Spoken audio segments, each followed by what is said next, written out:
ولله ملك السماوات والأرض ويوم تقوم الساعة يومئذ يخسر المبطلون وترى كل أمة جاثية كل أمة تدعى إلى كتابها اليوم تجزون ما كنتم تعملون هذا كتابنا ينطق عليكم بالحق إنا كنا نستنسخ ما كنتم تعملون فأما الذين آمنوا وعملوا الصالحات فيدخلهم ربهم في رحمته ذلك هو الفوز المبين وأما الذين كفروا أفلم تكن آياتي تتلى عليكم فاستكبرتم وكنتم قوما مجرمين وإذا قيل إن وعد الله حق والساعة لا ريب فيها قلتم ما ندري ما الساعة إن نظن إلا ظنا وما نحن بمستيقنين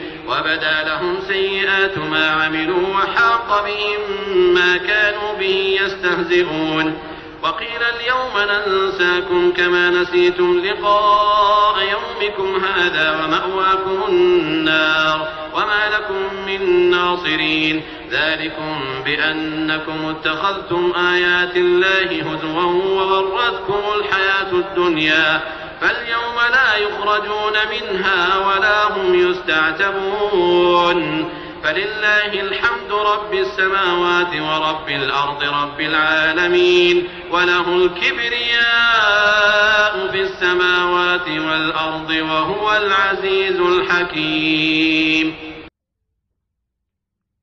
आकाशाची आणि जमिनीची राजसत्ता केवळ एका अल्लाहची आहे आणि ज्या दिवशी कयामत कायम होईल त्या दिवशी खोटं ठरवणारे फार नुकसानीत राहतील.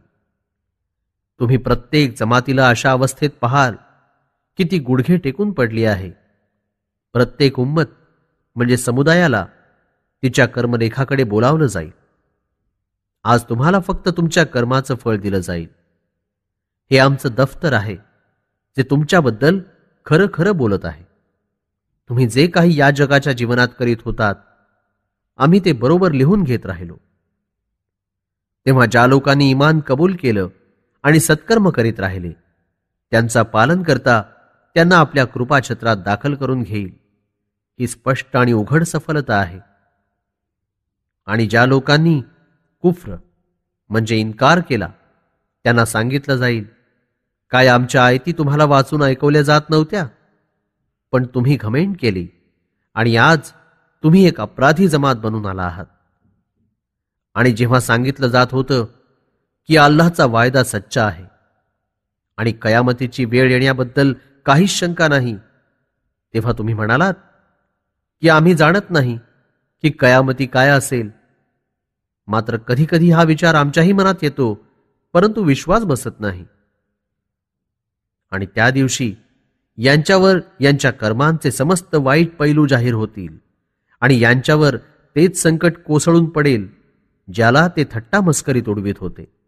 आणि फरमावलं जाईल की आज आम्ही तुम्हाला दृष्टीआड करू, ज्याप्रमाणे तुम्ही आजच्या या दिवसाच्या भेटीचा विसर पाडला होता.